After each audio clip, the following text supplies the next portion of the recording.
Hello दोस्तों। तो आज मैं फिर एक नया टॉपिक लेके आया हूँ आपके साथ, जो कि है प्रोटोटाइप मॉडल। कि प्रोटोटाइप मॉडल होते क्या हैं, इसके वर्क्स क्या है, किन किन फेसिस में काम करता है, कौन सी चीज़ें इसमें इम्प्लीमेंट करनी चाहिए, या फिर ये प्रोटोटाइप मॉडल होता क्या है। राइट।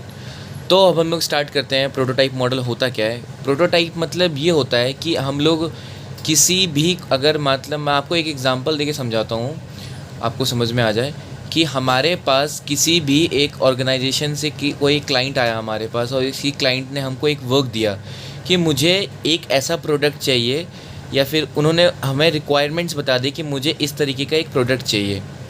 तो अगर ये वो प्रोडक्ट्स, अगर वो रियलिटी में अगर उसको बना के दे देता है सेम जैसा उसने बोला, जो क्लाइंट था हमारा उसने बोला, बट इन फ्यूचर क्या पता वो अप टू डेट के हिसाब से वो प्रोडक्ट या फिर जो हमने बनवाया है या जो हमने बनाया है वो अप टू डेट ना हो, या फिर उसको पसंद ना आए, या फिर क्या पता उसमें लाल चाहिए उसमें हरा कलर हमने डाल दिया है ना उसके रिक्वायरमेंट्स की वजह से। तो उसमें क्या होगी, हमारी कॉस्टिंग भी ज़्यादा आ जाएगी, या फिर हमारी हमारी जो टाइम थी और हमारा जो रिसोर्सेज जो लगा है इसके अंदर, वो सब के सब हमारा वेस्ट हो जाएगा। राइट। तो हम लोग क्या करते हैं, प्रोटोटाइप मॉडल का यूज़ करते हैं। प्रोटोटाइप मॉडल का मतलब क्या, उसी की तरह मिलता जुलता एक छोटा सा डेमो, जिसको हम एक ब्लूप्रिंट भी कह सकते हैं। ब्लूप्रिंट नहीं, बट हाँ कि एक सिमिलर उसी की तरह एक डेमो बता देंगे बना के हम लोग कि हाँ इस तरीके से हमारा ये है, या फिर ये प्रोडक्ट आपने जो बताया था वो सारे रिक्वायरमेंट्स या तो उसके सारे फीचर्स के साथ हमने बना के दे दिया है। ठीक है। तो हम लोग स्टार्ट करते हैं। फिर प्रोटोटाइप मॉडल आपको समझ में आ गया होगा बेसिकली करते हैं क्या, बट से कुछ जो फेसेस होते हैं हम लोग उसके बारे में डिस्कस करते हैं। राइट। तो एक आता है स्टार्टिंग में हमारे रिक्वायरमेंट गैदरिंग। रिक्वायरमेंट गैदरिंग क्या होता है कि हमारे पास कोई क्लाइंट आया, क्लाइंट आने के बाद हमें क्लाइंट्स ने हमें ये बताया कि हमको इस टाइप का एक मॉडल चाहिए, या फिर इस टाइप के हमें एक प्रोडक्ट चाहिए जो कि मुझे आपकी कंपनी से बनानी है। तो कंपनी क्या करता है कि कंपनी पहले इनसे सारी की सारी डिटेल्स ले लेता है कि हाँ इस टाइप के या इस टाइप का हम लोगों को बनाना है, कौन सी रिक्वायरमेंट्स डालनी थी, वो सारी रिक्वायरमेंट्स फुलफ़िल कर लेते हैं फर्स्ट स्टेज में, रिक्वायरमेंट गैदरिंग में। ओके। फिर आता है हमारा क्विक डिज़ाइन। तो क्विक डिज़ाइन में क्या होता है कि क्विक डिज़ाइन में ये आता है हमारे पास कि जो भी हमारे पास जो इन्फॉर्मेशन आया है, पहले हम लोग उन सारी की सारी इन्फॉर्मेशन को कलेक्ट करके हम अपनी रिसोर्सेज को चेक करेंगे कि हमारे पास वो रिसोर्सेज हैं जो कि हम इसमें न्यूट्रलाइज़ कर सके, या फिर हम लोग इसमें इम्प्लीमेंट कर सके, या फिर कौन कौन सी चीज़ें रिसोर्सेज लगेगी इसमें कि जिसके वजह से ये हम ज़्यादा से जल्दी कर सके वो सारे काम, है ना, या कितनी मैन पावर यूज़ होने वाली है। तो वो सारे के सारे फेजेस हमारे क्विक डिज़ाइन में हमारा सारा कंप्लीट हो जाता है। जब हमारा क्विक डिज़ाइन में जब कंप्लीट होता है और उसके बाद हमारा मॉडल स्टार्ट हो जाता है बिल्ड प्रोटोटाइप में। ये हमने सारे के सारे रिक्वायरमेंट्स आ गई, कौन सी चीज़ें इसमें लगेगी, कौन सी रिक्वायरमेंट्स है, वो सारी रिक्वायरमेंट्स को नोट करके हम लोगों ने उसको बना के एक रेडी कर लिया है छोटा सा डेमो। उसमें आता है हमारा बिल्ड प्रोटोटाइप में। तो जो हमने छोटा सा जो डेमो बनाया है, इस डेमो को हम लोग करते क्या है, इस डेमो को हम लोग अपने क्लाइंट को चेक कराते हैं कि जो आपने रिक्वायरमेंट्स डाली थी क्या उसके अकॉर्डिंग ये सही है, क्या ये आपको सही लग रहा है या नहीं लग रहा। राइट। तो वो क्लाइंट हम लोगों को इन्फॉर्म करेगा। और हाँ, इसमें फिर जब हम उस प्रोडक्ट को या उस प्रोटोटाइप को बना लेते हैं, बनाने के बाद फिर यहाँ पे आते हैं दो फेज़, जो कि एक रिटर्न होता है वापस क्विक डिज़ाइन की तरफ, और दूसरा आता है डिज़ाइन की तरफ। ठीक है। तो पहले हम आपको इसकी तरफ बताते हैं कि अगर कोई भी कस्टमर है, जो क्लाइंट था हमारे पास, क्लाइंट के अगर अकॉर्डिंग वो अप टू डेट नहीं हुआ, कि अगर हमें तो चाहिए था इस डिज़ाइन में, ये आपने किसी और डिज़ाइन में बना दिया, या फिर इसका कलर कुछ चाहिए था आपने कलर कुछ और बना दिया, तो ये क्या काम करेंगे, ये वापस वहाँ से घूम के कस्टमर इवोल्यूशन ऑफ प्रोटोटाइप से घूम के यहाँ आ जाता है refining requirements according to the customer suggestion. Right. तो इसमें क्या है कि रिफ़ाइन कर देता है कस्टमर्स के सारे रिक्वायरमेंट्स को, कि जो हमने बनाया वो तो प्रॉपर है, बट कस्टमर को और क्या चाहिए, कि मतलब उन सब में से क्या नीड है कस्टमर को, या फिर क्या अप टू डेट करना चाहता है उस प्रोडक्ट को पर्टिकुलर में।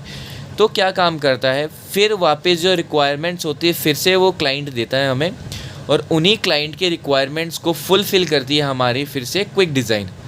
फिर एक और फेज़ बनता है ये आता है वापस हमारे पास डिज़ाइन की तरफ। फिर हमने एक प्रोटोटाइप डिज़ाइन स्टार्ट कर दिया और एक प्रोटोटाइप बना दिया। जो हमें रिक्वायरमेंट्स मिली थी उसी के अकॉर्डिंग हमने यहाँ पे एक प्रोटोटाइप बनाया है। फिर ये वापस क्लाइंट के पास आता है, कस्टमर इवैल्यूएशन ऑफ प्रोटोटाइप के पास आता है। क्या वो इवैल्यूएट करना चाहता है, क्या वो इम्प्लीमेंट करना चाहता है उस प्रोडक्ट के साथ। अगर वो नेक्स्ट टाइम अगर उसको वो प्रोडक्ट अप टू डेट लगता है कि हाँ ये सही है हमारा प्रोडक्ट, ये सही ऐसा ही हमें चाहिए था, तो ये क्या काम करता है, हमारे डिज़ाइनिंग फेज पे चेंज कर देता है। फिर यहाँ से काम हमारा स्टार्ट होता है मेन।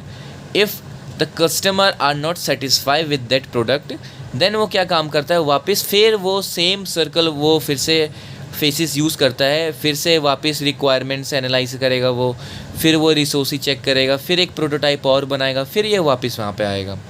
ठीक है, बट फिर क्या करते हैं हम लोग, अगर वो कस्टमर को वो सारी प्रोडक्ट की रिक्वायरमेंट सारी अच्छी लगती है तो वो आगे फॉरवर्ड करता है, बोलता है कंपनी को कि ठीक है ये मुझे प्रोटोटाइप अच्छा लगा, आप इसमें इवैल्यूएशन स्टार्ट कर दो, आप काम स्टार्ट कर दो। फिर वो डिज़ाइनिंग फेज़ में आता है हमारे पास। आप डिज़ाइनिंग फेज़ में तो आ गए, तो डिज़ाइनिंग फेज़ में फिर जो हमारे पास वो प्रोडक्ट था, उस प्रोडक्ट की जितनी भी कंपोनेंट्स हैं उन सबको यूज़ करके उसकी तरह ही एक डिज़ाइन चेंज करता है और एक डिज़ाइन बना देता है। यहाँ पे डिज़ाइन सोच लेते हैं कि हाँ हम इस तरीके से ये बनाएंगे, ये सारी रिसोर्सेज हैं, तो इसकी हेल्प से हम लोग डिज़ाइन फेज़ को कंप्लीट करते हैं। ठीक है, फिर उसके बाद आता है हमारा इम्प्लीमेंटेशन। जो हमारे पास डिज़ाइन आया है, जो कस्टमर ने बोला है, उसमें थोड़ा 19-20 अगर होता है कि हाँ हमें नहीं ऐसा नहीं, हमें ऐसा चाहिए, तो वो सारी चीज़ें करके फिर वो चेंज कर देता है। फिर एक उन्हीं डिज़ाइन पे फिर काम करने स्टार्ट कर देता है इम्प्लीमेंटेशन पे।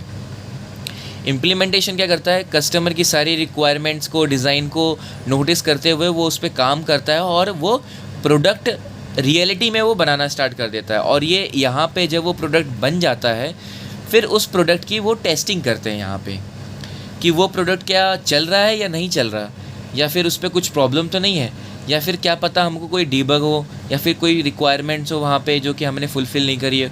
तो वो सारी की सारी हमारी इस टेस्टिंग फेज़ में कंप्लीट हो जाती है, जिसकी वजह से ये पता चलता है कि जो हमने इम्प्लीमेंट किया है क्या वो सही इम्प्लीमेंटेशन है या नहीं है, अप टू डेट है या नहीं है। उसके बाद जब हमारा ये एक टेस्टिंग कंप्लीट हो जाता है, अगर वो टेस्ट सक्सेसफुल होता है कि हाँ वो सारे टेस्ट को क्लियर कर देता है, हमारा प्रोडक्ट लॉन्च करने के लिए लायक है, तो अब तो वो अगले स्टेज पे पहुंच जाता है। अदरवाइज़ नहीं पहुंचता तो एक हमारे पास फीडबैक लूप भी होता है। इसमें फीडबैक लूप में क्या करता है कि अगर कहीं भी आपको डीबगिंग स्टार्ट हो गई या कोई एरर हो या फिर कस्टमर को ये प्रॉब्लम हो रही कि नहीं ऐसा नहीं चाहिए वैसा चाहिए, तो ये क्या काम करते हैं, फीडबैक की मदद से ये ऊपर एक क्वेरी भेजते हैं या सजेशन भेजते हैं कि हाँ यहाँ पे इस कस्टमर को ऐसा चाहिए, क्लाइंट को ऐसा चाहिए, तो वहाँ पे हम क्या कर सकते हैं। फिर ये क्या काम करते हैं, वहाँ पे फिर से वो इम्प्लीमेंट करना स्टार्ट कर देते हैं। फिर उसकी टेस्टिंग होती है। जब सारी टेस्टिंग वगैरह कंप्लीट हो जाती है, फिर एक लास्ट फेज़ आता है हमारा मेंटेनेंस। मेंटेनेंस में क्या होता है हमारे पास, आपको नाम सुन के पता चला होगा कि उस सारी प्रोडक्ट को मेंटेन करने के लिए लास्ट स्टेप होता है मेंटेनेंस का। कि आपको मैं एक एग्ज़ाम्पल देता हूँ कि आज मैंने एक काम किया, नेक्स्ट डे वो काम नहीं हो पाया किसी भी कारण, या फिर किसी भी टेक्निकल इशू, या फिर कोई अलग सी चीज़ें आ गई है मार्केट में जो मेरे को पता ही नहीं है। अगर मैं आपको बताऊँ कि मैंने जावा पढ़ लिया है, जावा पढ़ने के बाद हमारे यहाँ पे पाइथन आ गया लैंग्वेज। अब मैंने तो पढ़ी थी जावा, अब आ गया है पाइथन, तो अब कस्टमर को जो चाहिए वो चाहिए जावा में चाहिए, पाइथन में चाहिए, ना कि जावा में चाहिए। तो हम क्या करेंगे, वापस उसको मेंटेन करके उसको जावा में कन्वर्ट करेंगे, तो कस्टमर्स को अप टू डेट के लिए या फिर कस्टमर यूज़र फ्रेंडली के लिए वो जावा जो पाइथन है हमारा वो यूज़र फ्रेंडली हो जाएगा, है ना। तो उसी की तरह से ये मेंटेनेंस हमारा क्या काम करता है, इन सारी चीज़ों को, प्रोडक्ट को मेंटेन करके रखता है, अप टू डेट करके रखता है। और इसकी कुछ कॉस्टिंग भी आती है जो कि पर ईयर या पर एनएम के हिसाब से ये अपने चार्जेस वगैरह अप्लाई करते हैं। वो स्टार्टिंग में सारी डॉक्यूमेंटेशन हो जाती है। ओके, तो स्टार्टिंग में जो हमारा प्रोटोटाइप मॉडल होता है, ये प्रोटोटाइप डेवलपमेंट होता है और एक होता है हेराटाइप डेवलपमेंट। तो इस फेज़ में हमारा सिर्फ ये डिसाइड होता है कि ये प्रोडक्ट हमारा काम करने लायक है या नहीं है, या फिर ये प्रॉपर वर्क कर रहा है नहीं कर रहा। जब ये प्रॉपर वर्क करता है तो ये हमारा डिज़ाइनिंग फेज़ में डाल देते हैं।